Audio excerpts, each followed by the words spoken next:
With a WCC championship last season, women's volleyball is learning from their success and applying it to this season.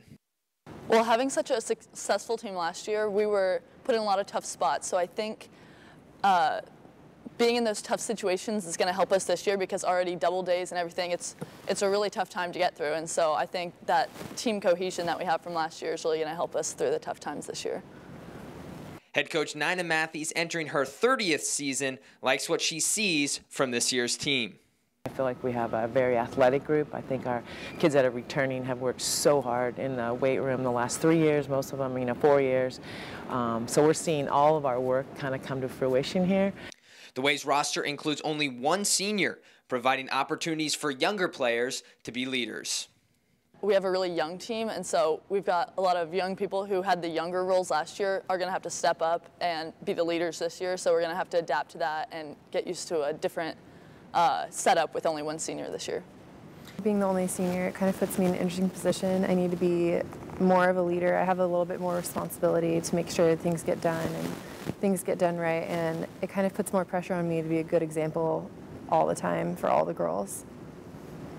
I definitely feel more confident when I'm helping my other middles, because I'm I've gone through this. It's I've been where you are, and I can help you. And being a freshman, I've been through it, and I know it's only been 1 year, but I feel like I've a bit more experience, and I'm not as nervous for the season to start, and I'm much more excited. The Waves see 3 four-year starters leave, but Coach Matthews is confident this team is prepared.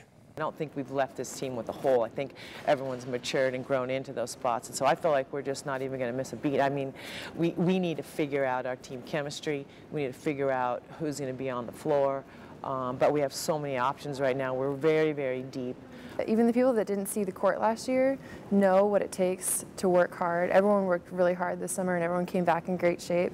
So I think that everyone really understands the hard work and all the effort it takes to getting a really good finish on the season.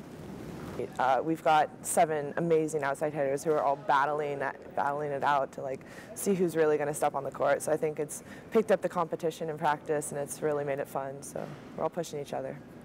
We're going to be a great offensive team if we can pass. So that's the kicker. So we have to do that first. And if not, we're going to block and play defense and transition back. So I think that we have a great setter. I think we have one of the best setters in the country. I think we have 2 of the best middles in the country with Victoria Adelhelm and Samantha Cash. And then with Madeline and Alyssa, my freshman, coming in and 3rd and 4th. I mean, we're going to be big. We're still going to be tall and strong and big, so I think we're going to be a team to be reckoned with. I'm really excited to see us play someone else.